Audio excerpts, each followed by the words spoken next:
Hey there, friends. I hope that you enjoy this episode of the Remembering and ReEnchanting Podcast as much as I enjoyed making it.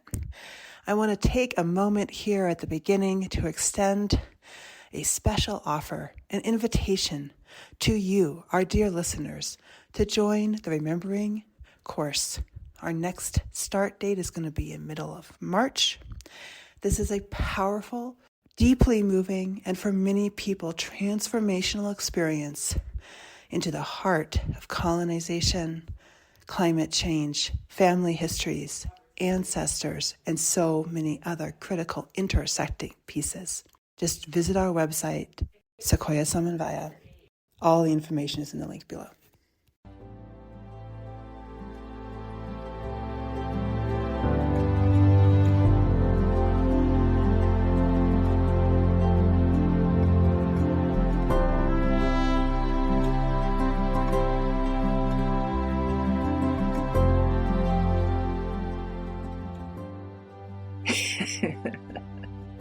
Hello, and welcome to the Remembering and ReEnchanting Podcast. My name is Sara Jolena Wolcott, and I am your hostess on this sacred learning journey of unraveling, unveiling, and becoming more fully alive at the end of the world as we know it.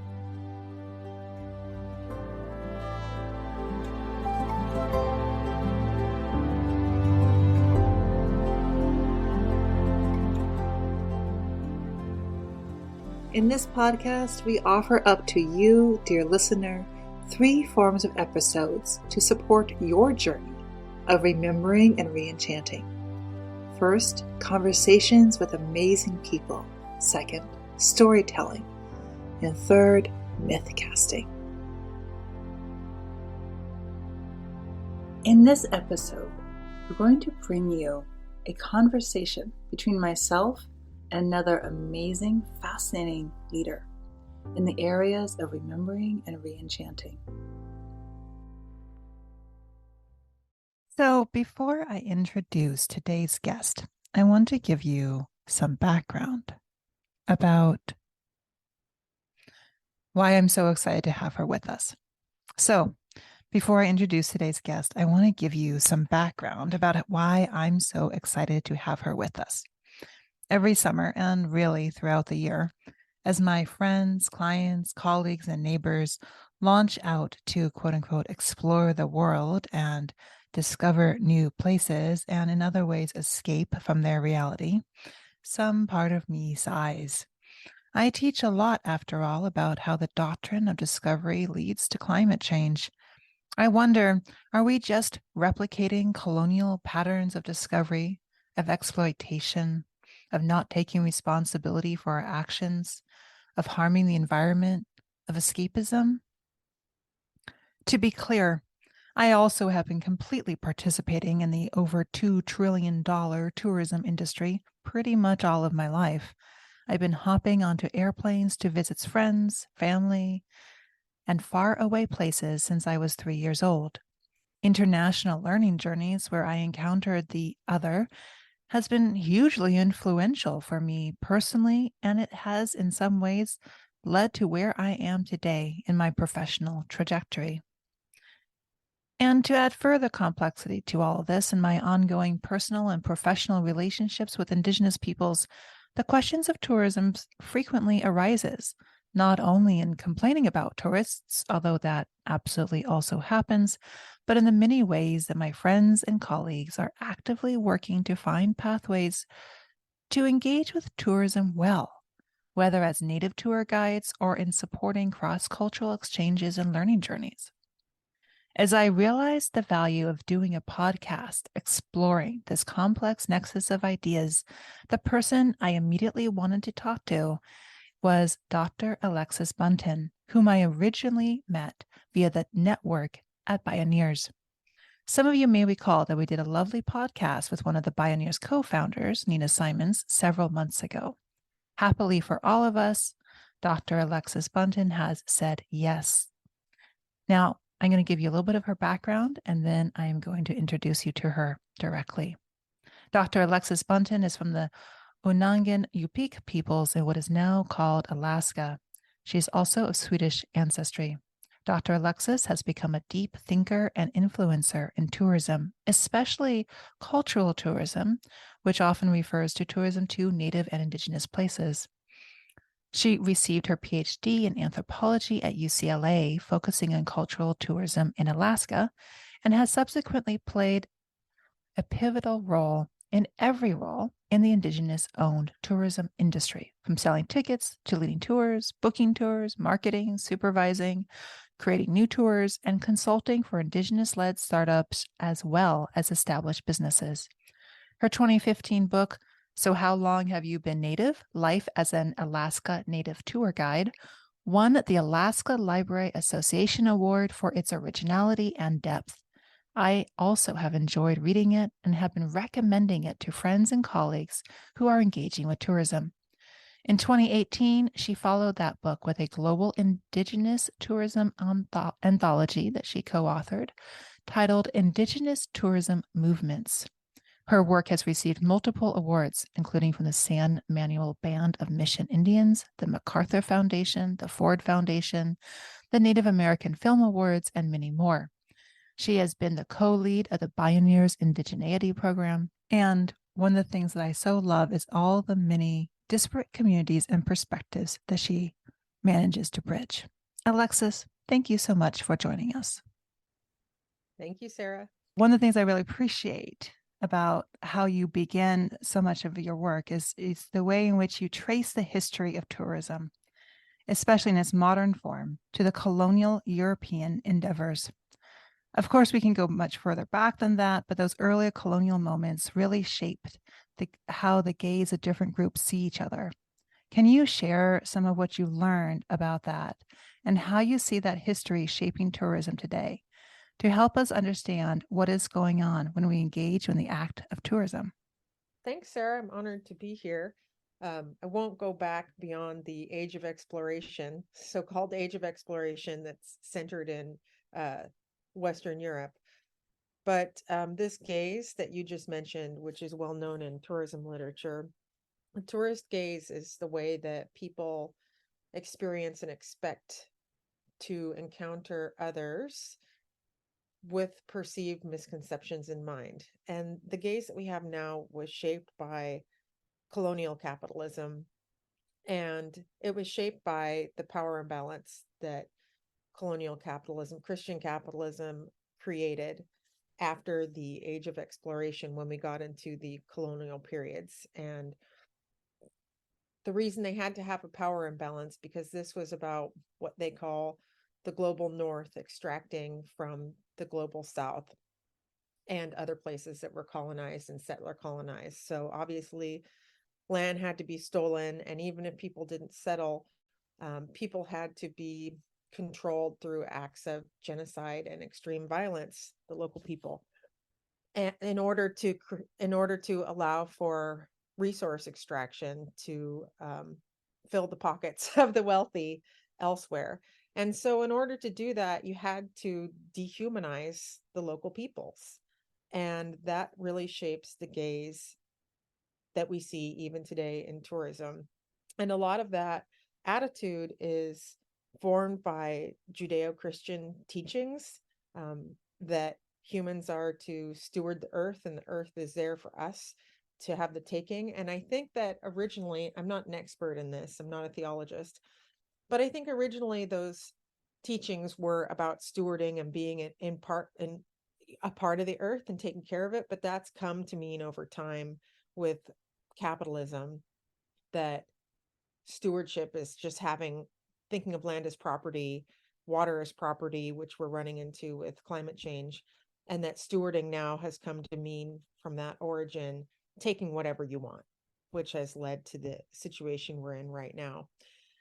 And so first we have this dehumanizing, seeing people as the other, because you can't kill people unless you dehumanize them and think that they're not humans. And the idea that animals or non-humans aren't just as valuable as a human life, like even a bumblebee. And so skip forward to the 1900s when anthropology became a discipline It really continued to create this other. We see social Darwinism, again, part of the dehumanizing, where people who aren't white Western Europeans are essentially seen as lesser than, going down to indigenous peoples. And so in the 1900s, we had a thing called salvage anthropology, where due to settler colonialism, and I'm going to just stick to the United States context here, the idea was that Native peoples were vanishing and they were going to completely disappear. So in salvage anthropology, we had these anthropologists basically collecting unsurreptitiously as much stuff as they could from Native peoples all over the US, with the idea that they would be gone. So we should collect and be able to show these artifacts far into the future as what used to be in the United States. And part of that, during and a little bit, and a couple decades after this salvage anthropology started in the late 1800s. Just to pause you there just for a second. So just to kind of state what you're saying a little bit more again. So we go from this, like, colonization is only possible through dehumanization, obviously. Yeah. But like what's happening in that large colonial moment is that Europe is seeing the rest of the world for the first time. And so like it's seeing the rest of the world in this, like, the European gaze is encountering the other in then not in an act of like, not like where that innate sense of curiosity is being kind of turned into being curious about objects, and so that because the people are not being recognized as people, and as you say, the animals are not being recognized as a different kind of people. And so then we get to this moment where anthropology is replicating social Darwinism, and it just seems like that objectification just keeps continuing throughout for several centuries in how the anthropology gaze. But then that influences not only anthropology, but that's influencing all the quote unquote regular people who might not be anthropologists, who are seeing the world outside of their own, wherever they live, through these books and articles and photographs and lenses, right? Yeah, I don't think it's visitors' faults that they have a particular gaze, because that's all they're fed through the media. But today we have a burgeoning of indigenous media that's indigenous run that is starting to change those narratives.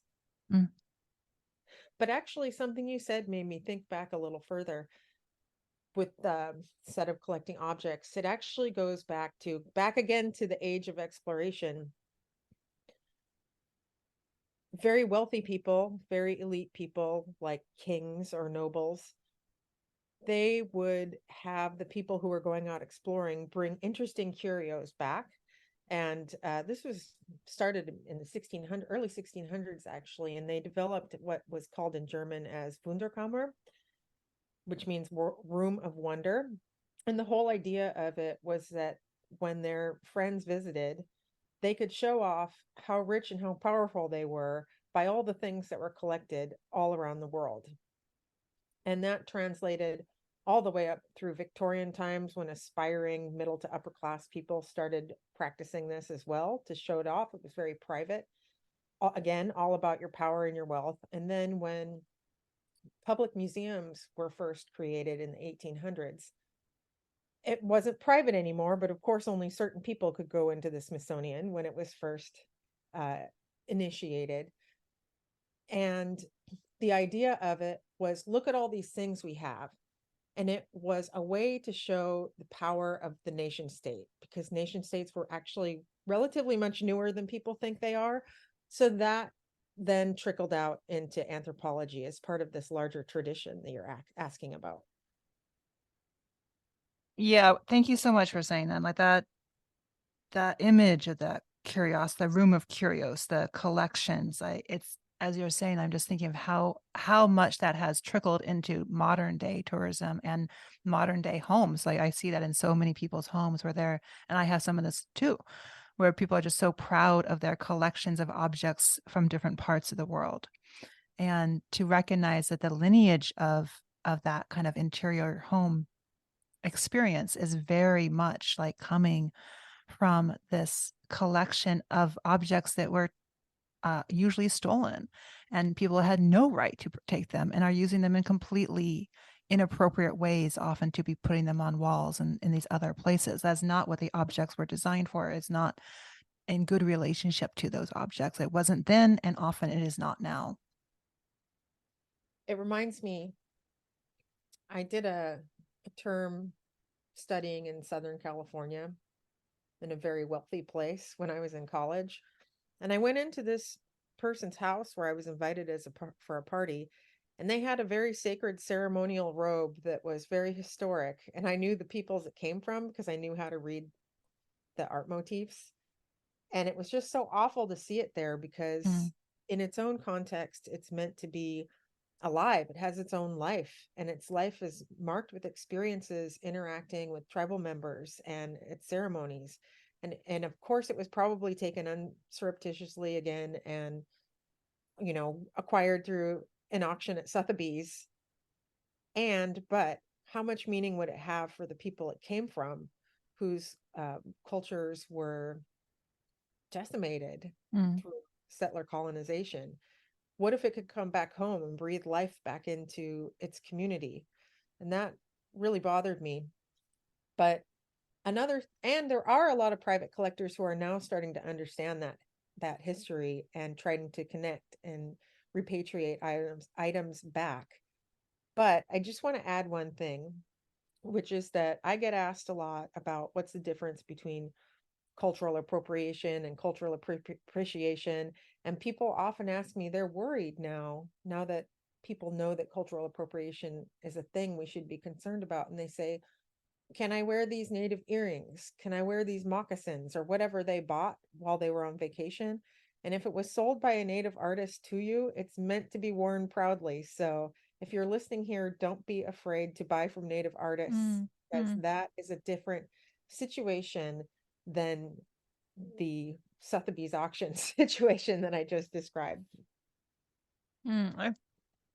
It's such an important point that you're making. And I often think also, like, to inviting people to tell the story try to remember the name of the peoples who made the objects that if you're wearing them or if you're showing them, and to tell their story, maybe even ask them how they want their story to be told.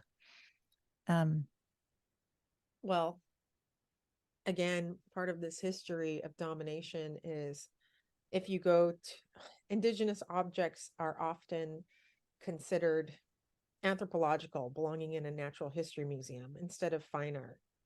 And when we see these objects in these museums or galleries, you'll notice what you brought up is that you might hear what culture the objects come from. And I don't even like to call them objects. I just don't have a better word right now.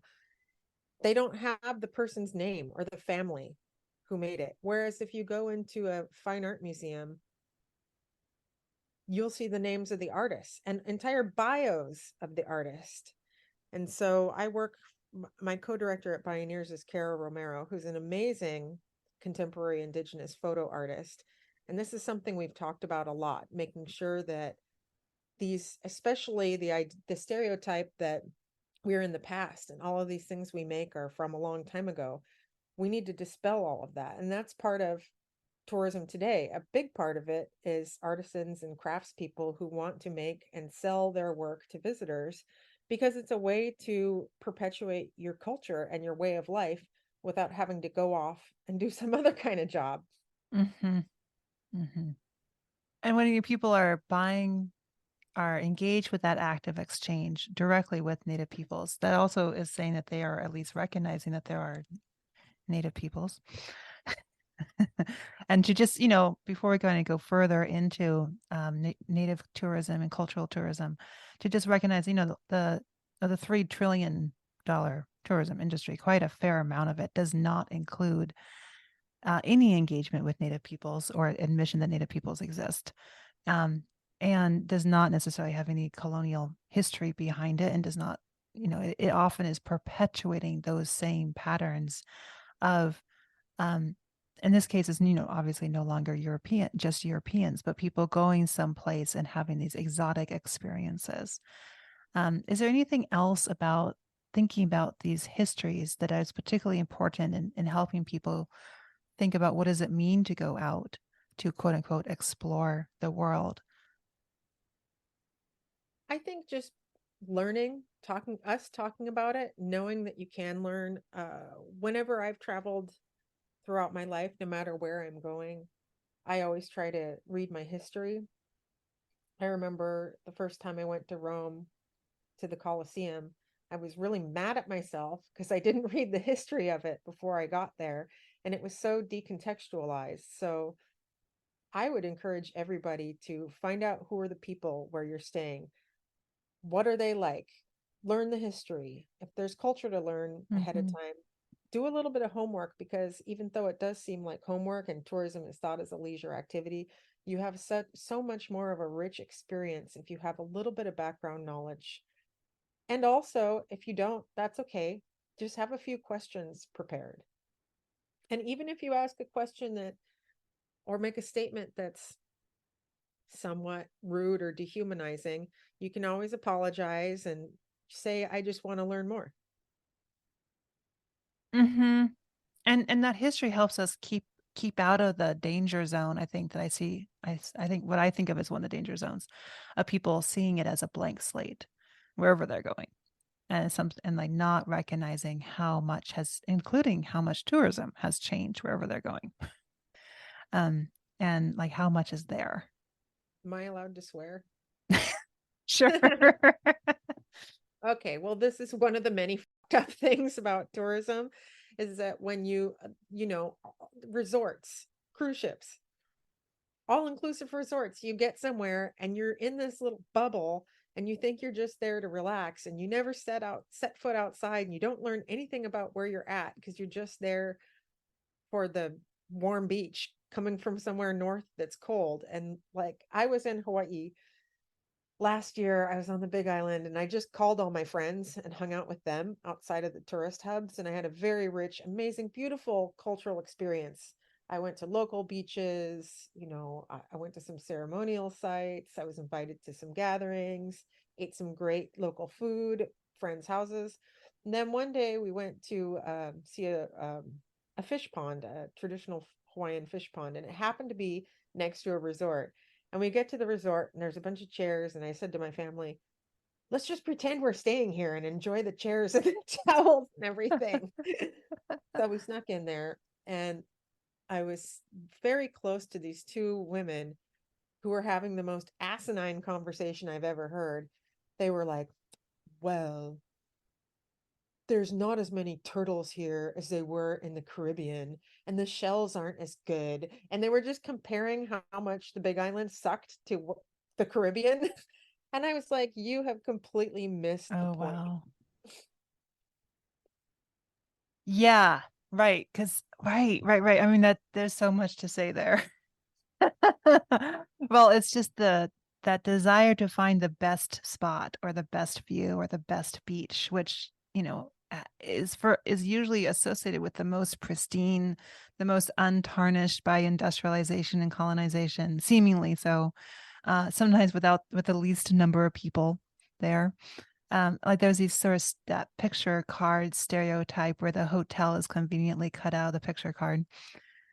And it's when you see that desire for that pristineness, which the same culture that creates the tourism has also helped to destroy, like how do you engage with that desire for purity?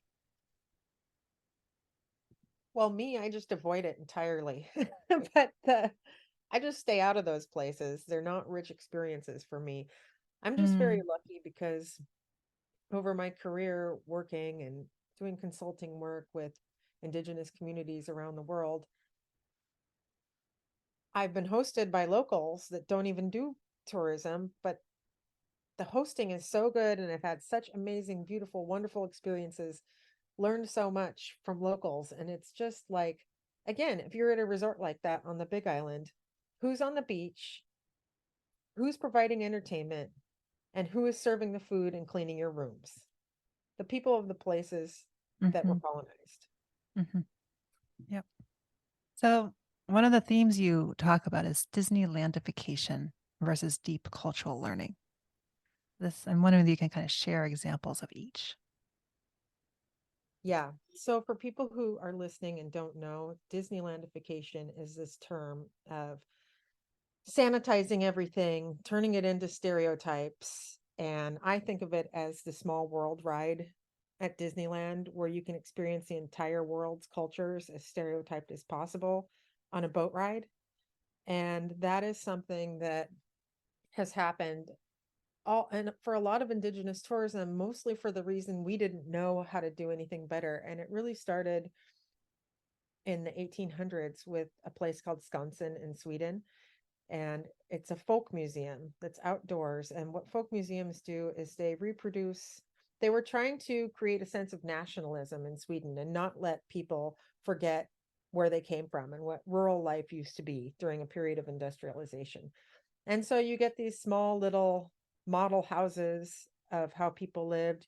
You have people dressing up in traditional folk costume and talking about it. And so that's where we really started with indigenous tourism. Some of the most historical iconic sites have just kind of copied this model, and it's a bit Disneylandified. And I'm not going to criticize them because that's what they've done. And the difference between that and Disneyland is that there's local people who can really speak to their cultures and traditions. But the one that I would probably point out as very emblematic of that is the Polynesian Cultural Center on Oahu. Mm. And it really follows that folk model. It's fun. I went there as a kid. You learn how to make a lei or something, or how to weave something. You don't really learn about the colonial history or any of the intergenerational trauma, which we do in the tourism I've done. We try to educate people. But the reason I feel okay to criticize that one is because what people don't know when they visit is that they think you get to experience all of Polynesia in this one spot. But really, it is run by the Mormon church so that Polynesians that they are converting to Mormonism can pay for their college education at BYU. Oh, So wow. that is kind of problematic to me. And so the opposite of that, I'm thinking about a beautiful city or town. It's pretty small, called Kaikoura on the South Island of New Zealand, where there's a number of Maori tribes.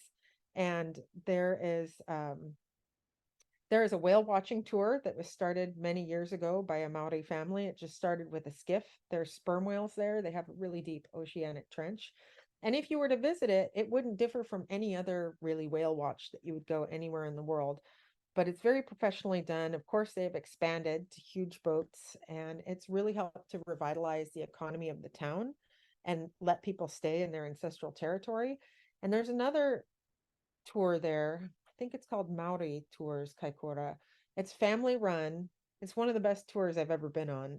It's award Mm. winning, and you go visit the tour guide, and he takes you around in a van, and you first go to the beach, and he talks about the cultural landscape, how it's related to their spiritual beliefs and their history and the culture. And then you go from the beach and you take a walk in the woods and you learn about the plants in the woods and the trees and how they're stewarded. And then when you're in the middle of the woods, this is fun, he pulls out a couple sheets of paper with a song written on it and teaches everybody. So Maori pulls out his guitar and we all start singing, which is super Maori Mm. because they Mm-hmm. love to sing. Mm-hmm. And you wouldn't, it was so authentic. And then after that, it's time for afternoon tea because they've adopted that from the British. And then you go to his house and hang out and shoot the shit with the grandma. Mm. Mm-hmm. It's like the coolest tour. Totally, it's like the opposite of Disneylandification. And Mm-hmm. it's just, if any of you listeners go to Kaikoura, do those two tours. It's a beautiful place. Sounds amazing. And that kind of gets to this desire, like it's such an interesting tension, right? Because I think people yearn, especially when they're going to other places, they yearn for authenticity. And you're describing is an incredibly authentic experience, and it's incredibly I'm saying casual in a really positive way, and and there's like this level of respect, and there's a level of intimacy as well that sounds very much like the people giving those tours are very much in control of that and are very conscious about what they're doing and inviting people into their homes. They own their Yeah. businesses as Mm-hmm. opposed to having to work to pay for your education. Right. And they're not putting on a show in the same way that one often sees in other places. Right. I mean, it's still there, but that's transforming, and that's not what people want when they're traveling today. The desires of travelers has very much changed in the last 20 years. How so? Well, I think people, like I said, I think first of all, tourism has expanded much more than it used to be. The number of people flying all around the world and going places. And the old idea to me was more like what we were talking about. Let's get away, let's go to a resort, let's see the Colosseum, but not ever get an opportunity to speak to the locals, not try and learn at least a few words in the local language. And now people really want, just like you said, they want to meet the locals, they want to hang out, they want to have an authentic experience, they want to participate in making a local meal or being on the land as opposed to just getting it in a restaurant. Mm-hmm. Mm-hmm. Mm-hmm. Mm-hmm. I'm very like, do you have any, I'm just very curious, like, do you have any thoughts about why that shift has happened? That's a good question. I probably don't have a good answer, but Okay. my biggest guess as to why would be just what I said. There's so many more people going out in the world, Yeah. and there's so much media, and now we have access beyond, 4 television channels or whatever it was when I was a kid, and just what they teach you in school, through social. A lot of people criticize social media, but one of the things that I love about social media is that it offers me an ethnographic insight into all these cultures and subworlds, and we know that they're out there, so we're curious to learn more just naturally as humans. So there's that, and that there's exponentially so many more of us traveling that have the ability to do it. So you're going to see a greater diversification in what people want to experience nowadays. Mm. Mm-hmm. And perhaps also people are more and more aware that a lot of the things that have been given to them, their limited options when they were tourists, is not the real thing, and it is more show than real. Yeah, how could that not be obvious? If you don't think that, then well, that reminds me, one of the things I wanted to mention that's very controversial is the idea of selling ceremony, like people who sell ayahuasca ceremonies in South America. And I've actually heard people who've done that kind of thing have said they've really had very transformative life experiences. And I super, super respect that. And it's very hard to figure out which ones are the real deal versus just selling culture.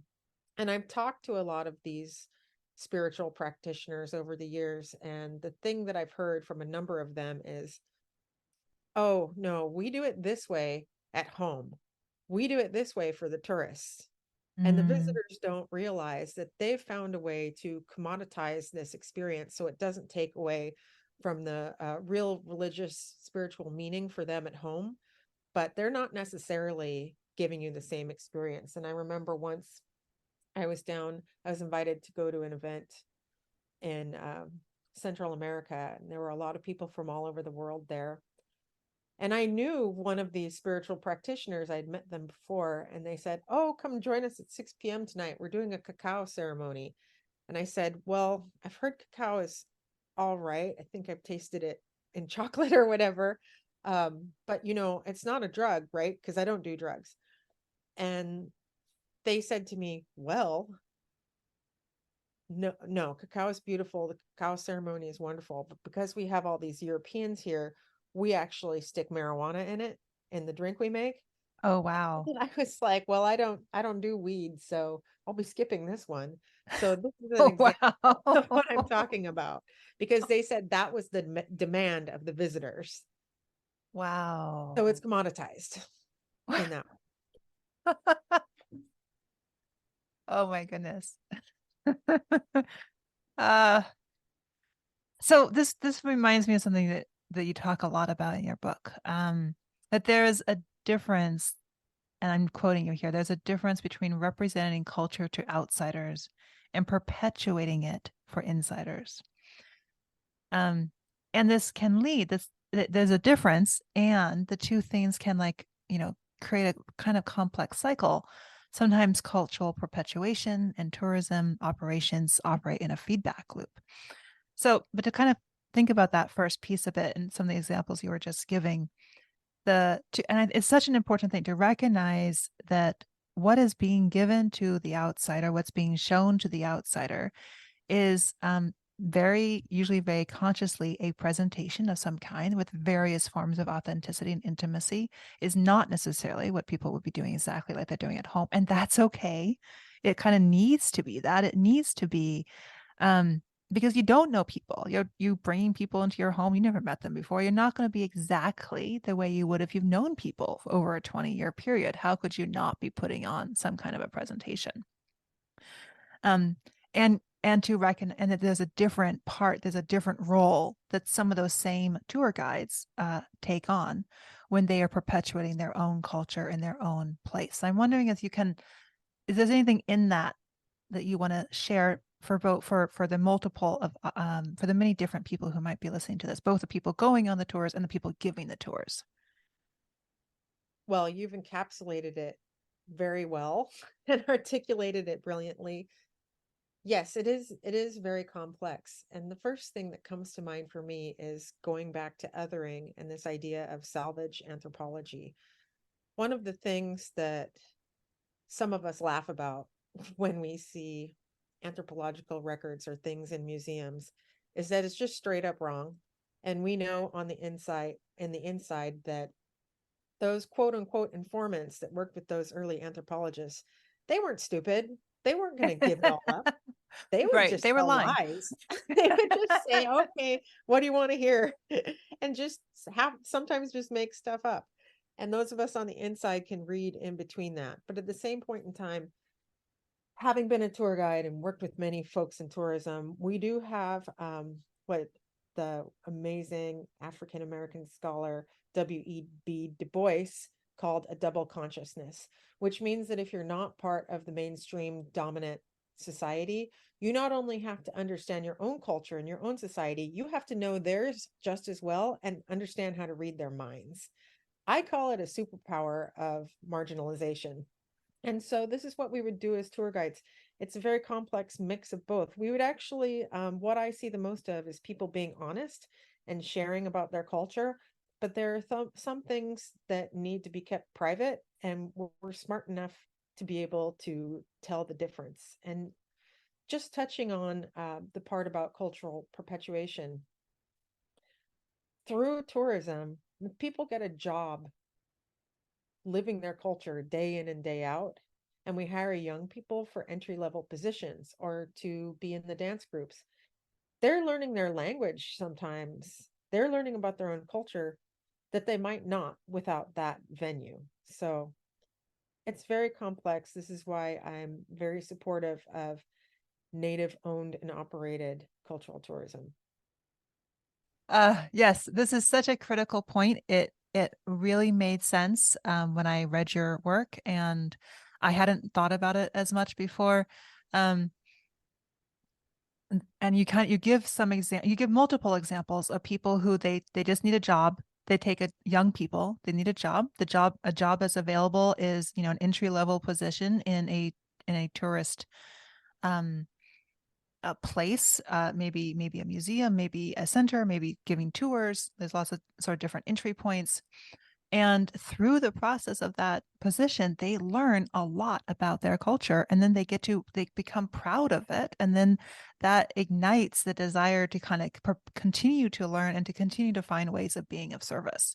And it's for all of our, folks who are listening, who are either thinking about starting their own cultural tourist spot or in the early stages of it, like thinking about like, how are those young people going to be engaging with this, and what are the rules that you want to support them in as they are learning what does it mean to represent themselves in a professional way to the outside world, and the opportunity to challenge not only the stereotypes of the tourists, but also some of their own stereotypes about their own culture.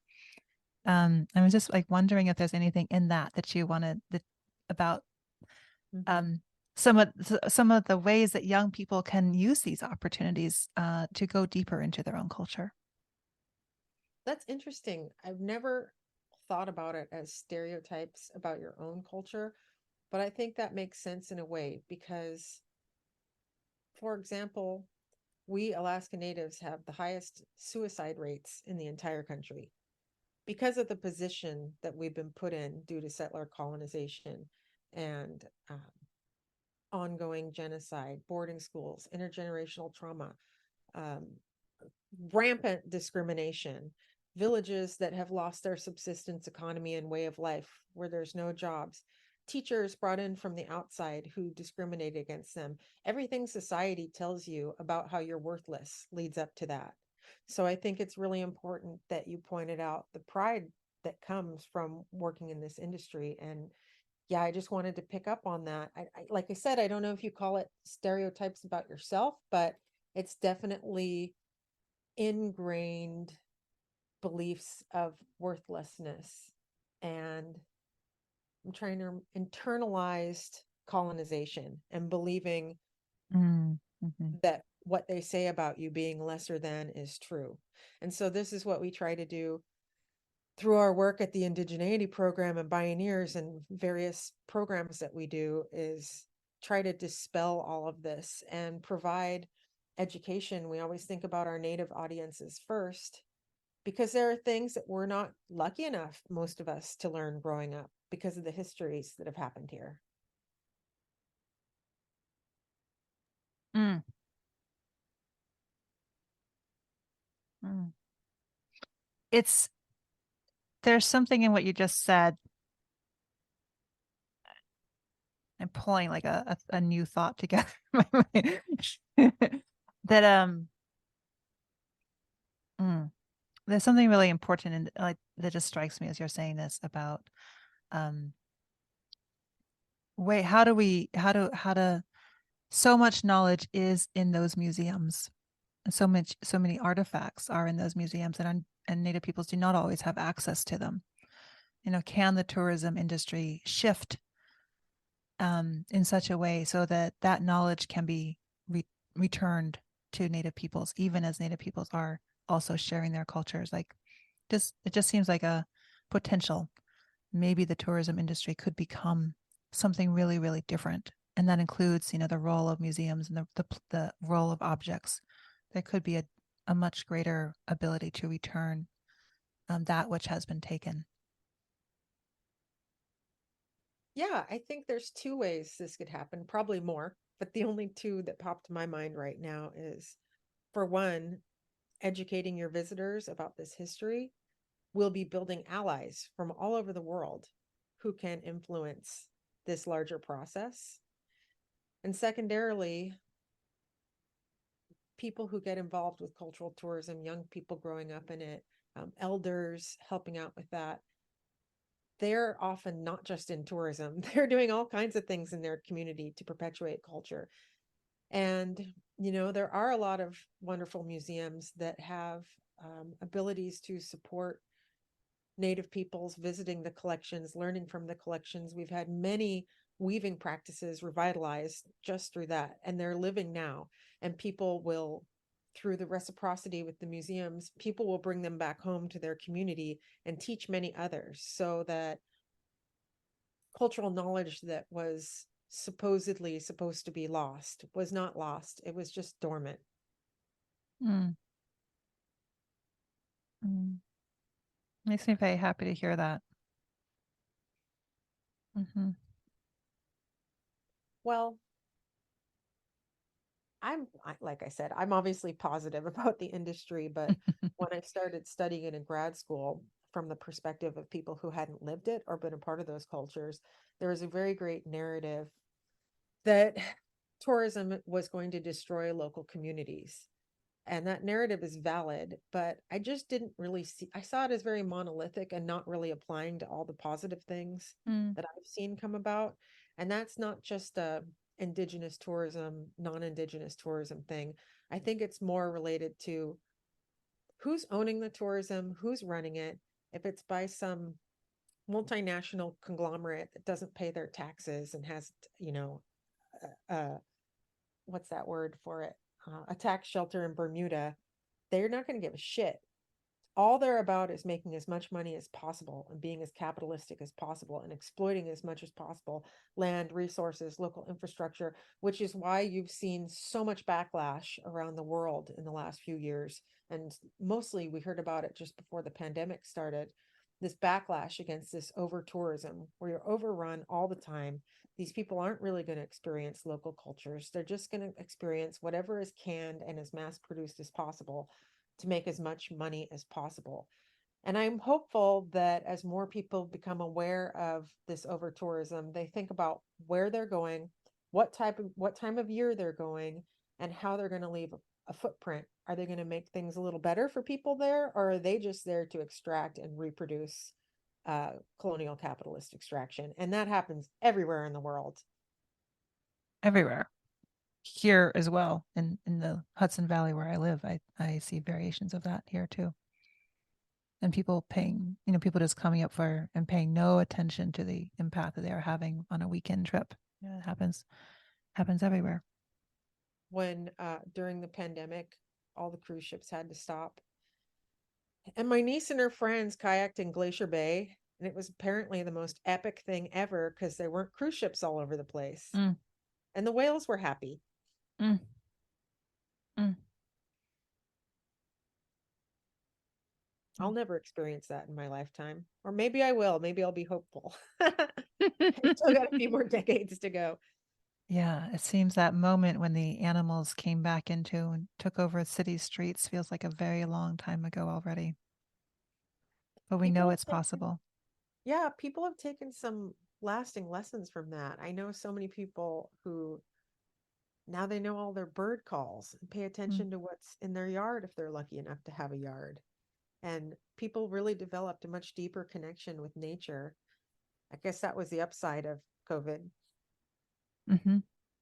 And I think you're covering this, something I was hoping you would say something about, which is how is it that people can go into tourism? Like, what are the best ways that people can go into it? And I mean, like, one could ask the question, is there a future? Is there a positive future for the cruise ship industry? I don't know if there is or not. But one thing people can certainly look for is they can look for how can they get engaged in a native owned tourist experience. Sometimes it's easy and sometimes it's hard.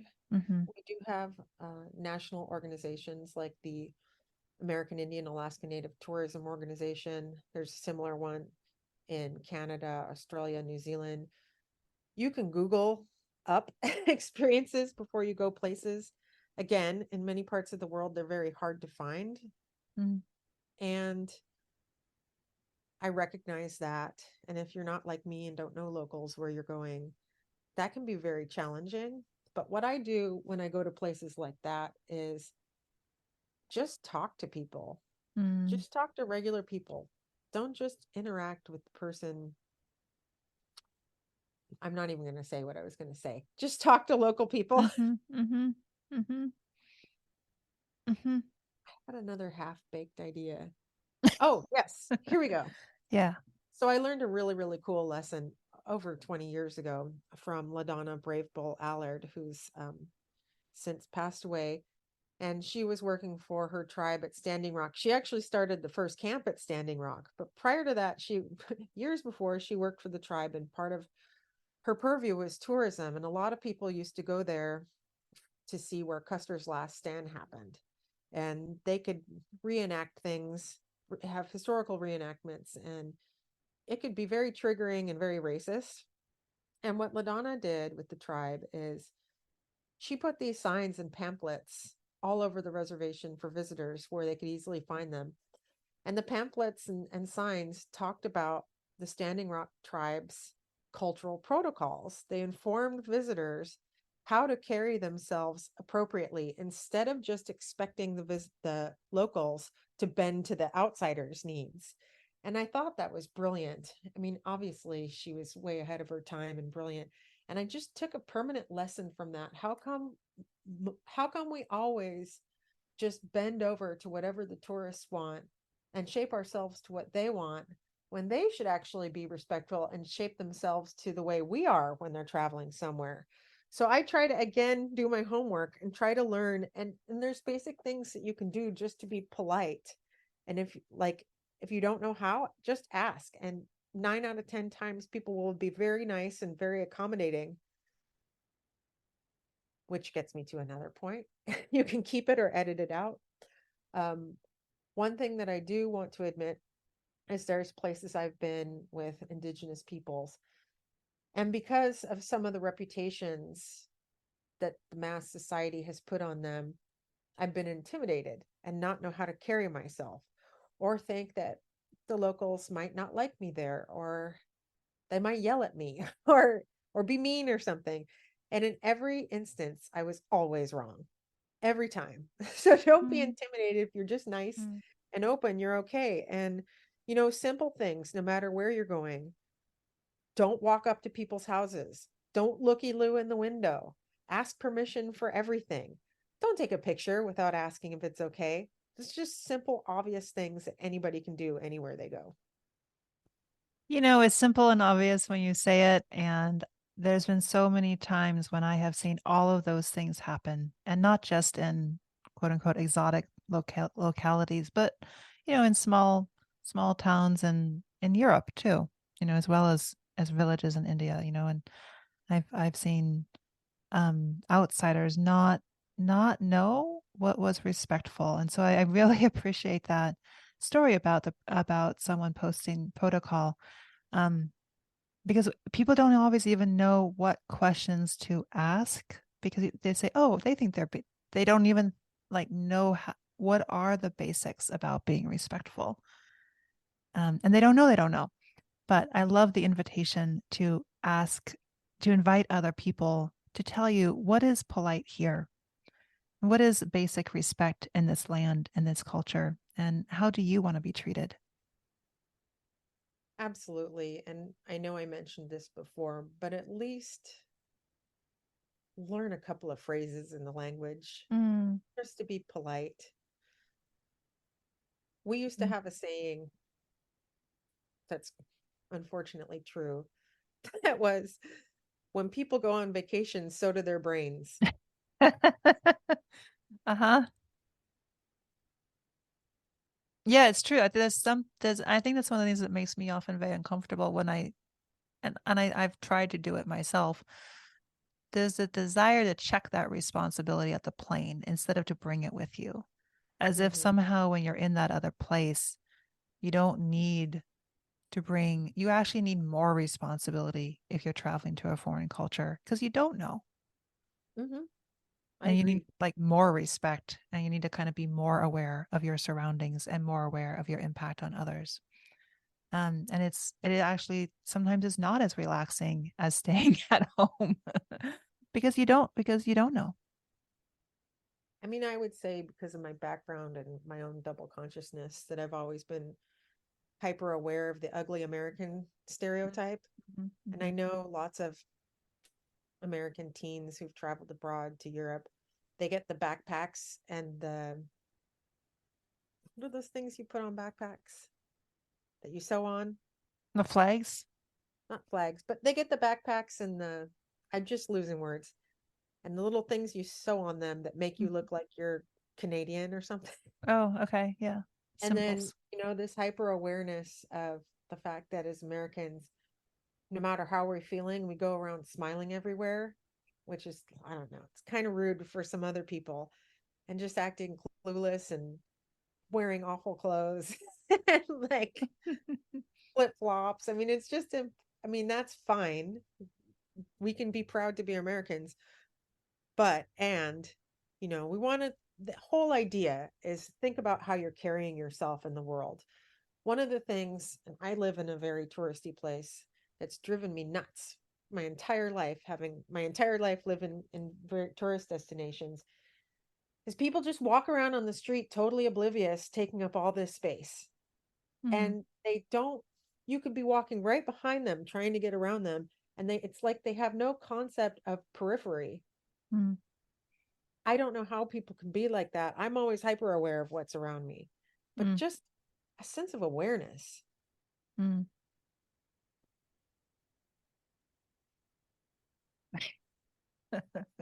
I'm sighing when you say that because it sounds so simple, and I know it's not. And our culture does not, our culture, by which I mean, Western cultures, do not emphasize people learning bodily awareness and like, where are you in space in comparison to other people around you. And a few people have it. I know people who just naturally have it, but I feel like many people do not. So to kind of like flip that, for those who are starting, I'm saying starting because I have a few people in mind who I know are going to be listening to this podcast, but also others who might be further along in their own journey of designing and running Indigenous led tourist experiences, and even sacred site tours, which might not fit into the kind of a lot of the tourist experiences. What are some things, how can they respond to those tourists who are less aware of their bodily of the have a lack of somatic awareness of themselves, and how can they, what are some other ways in which people can kind of teach the visitor, teach the tourist how to engage with them well? I think you can only come at this with a spirit of humanity and kindness. I would not censure anyone or be mean. That's just going to spread meanness. And I always think that I'm an optimist. So I actually think that tourism is going to lead to world peace because we get to know each other across cultural boundaries. And one of the things that I learned working with people from all over the world and mostly the US with cruise ship tours to Alaska is that you can read about it in my book, but we kind of subcategorize people. We're not perfect. And I learned that I love people from North Carolina. They're like, I love people from North Carolina. They're always the best. And North Carolina, if you are in a West Coast liberal bubble like I live in, there would be stereotypes about people from North Carolina or from Florida or the deep South. And I always just think to myself to throw it away and take each person I encounter as their own person. And yes, we have subcultures and regional cultures, but I do love people from North Carolina. and and so that's it. If you're from somewhere and there's some other visitor from somewhere and they are doing something you perceive as rude, get to know them a little bit first. Be nice. And then maybe there's an entry point later to say, hey, I noticed this. Did you notice that? And ask them what they think about it. That's beautiful. And I love this, seeing the tourism as an avenue for world peace. And as people getting to know each other, and like other things I've seen you write about, is also just and speak about, is also about just the value of people not, and you were speaking to this earlier, like designing tourism experiences that aren't just what people think the tourist wants, but actually giving them authentic experiences, and providing those kinds of, and you gave some beautiful examples earlier on, that there's a lot of things a tourist encounter can be, and that there's a lot of innovation right now, about what Native people can offer to those who are visiting. There's a tremendous amount of innovation that you describe in some of your books and in your talks. And I totally, for anyone, we will definitely put links to some of your other talks in the show notes, especially around what are ways that Native peoples can be welcoming and innovating and creating tourism that does not feel icky for them. Not that ickiness will never occur, but could occur less likely. Yeah, and that there are places as well that we shouldn't presume we can go to. And I'm not It's going to so name important. communities, but I know many communities that are still dealing with discrimination and intergenerational trauma. Well, most of us are, but there are many communities where the culture is private and they're not ready for tourism. So if you just go there and expect people to host you, it's not going to happen, or you're going to have a bad experience. It's about being respectful where you're at. This is so important, and I've seen people really make some significant errors on this and not know what to look for, or not even be aware that there are places they can't go and communities that are not in a place where they want to be open and friendly and engaging. Right. I mean, the only way I've done it is just through personal contacts and work, and then asking and getting to know people. But let's say you're on the periphery of one of those, or you make a friend and they want to take you to where they're from as a friend. That's an avenue in. Mm, mm, mhm, mhm. Letting the experience be one where we can create deeper friendships and to build, to go beyond that initial tourist gaze and to create friendships. Exactly. I mean, one of the things that bothered me when I was working for tribal organizations is that somebody would come in wanting to do some research, and we had a saying. We have another saying called "tourists only travel in one direction," and they would go extract that knowledge and take it to whatever university, and we'd be like, "Are you going to share with us what you made?" And we'd never see them again. And I operate very differently. I I just had a conversation with my first boss out of college the other week, and who's in Southeast Alaska, who's a leader there. I got invited by my boss at Tribal Tours to give a speech at a heritage and cultural tourism conference she was putting on 20 years after I'd worked with her. And the whole point is to try to make long-term relationships.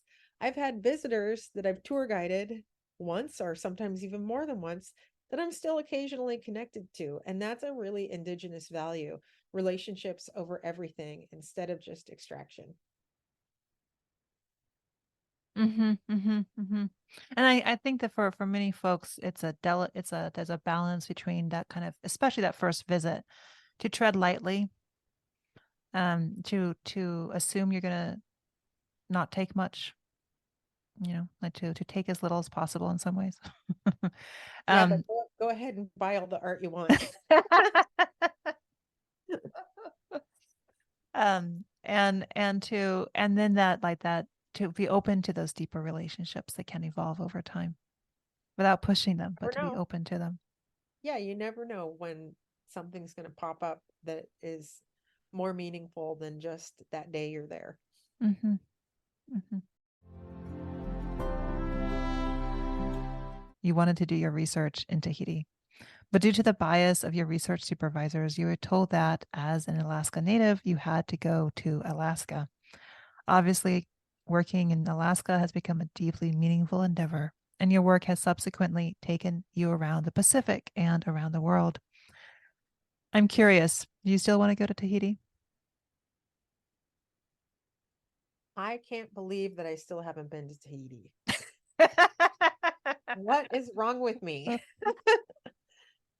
Yes, of course I do. And I spent a few formative years growing up on Oahu and was really immersed in Hawaiian culture as a young child, in addition to Alaska Native culture. And I started studying French in 7th grade, and I went all the way up to language immersion in France. And so I thought it'd be cool to go to Tahiti because it mixed my two loves of the Pacific and speaking French. Mm. And I knew also at the time that if I went there, it would give me an opportunity to make lifelong, meaningful relationships, which would mean I'd get to go back and back and back again. And I wasn't able to do that. So I did not make those relationships. Mm. And yet, I have to say, you live a life in a web of such rich relationships. So you certainly you are enmeshed in so many beautiful relationships. So may that relationship, Tahiti, come to pass. Someday. Yeah. Well, now I have a whole bucket list of Pacific Islands that I want to go to. Yeah, good to put that intention out there. We'll see what happens, see who shows up. Yeah, we never know. It will. I mean, my work brought me to Raikohu, what's called the Chatham Islands. I think it's hundreds of miles in the Pacific between Chile and New Zealand, and it was such a beautiful experience. And you never know what random place you'll end up in. You never know. You never know. Well, Alexis, thank you so much for all that you're sharing, for the work that you continue to do at Bioneers and in other spaces, and your ongoing support of Indigenous communities in general, particularly Native-led tourist spaces and entrepreneurs. It's so wonderful to hear the richness of these ideas and to be able to kind of explore them with you some. Sometimes every time I say the word explore, I double check myself, like, is that an okay use of that word? Good point.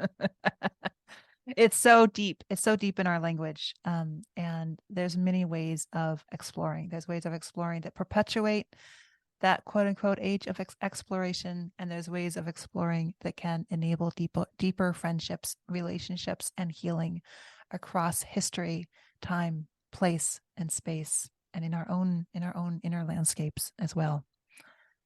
So much gratitude to you. And yeah, is there anything else that you wanted to say as a closing? Yes, two things. The latter way you spoke about exploring is beautiful, and I think of it as inspiring wonder and keeping that childlike wonder throughout our lives, never losing it. And I hate to timestamp a podcast, but if you are listening, check out Bioneers, www.bioneers.org. It's awesome. And within it, the Indigeneity program, which is a really cross-cultural interface where you can learn so much about Native worldviews and solutions that our communities are offering for problems that we all face. And given that, it is March 28th through 30th, 2024 in Berkeley, California. So check it out. Good time to mark your calendars for those of you both in and outside of Berkeley, California. All right. Thank you so much. Thank you. That was fun.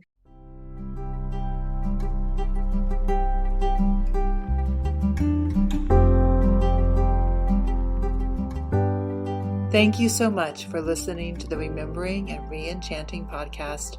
If you are enjoying what you are hearing, please subscribe, share, and leave us a review.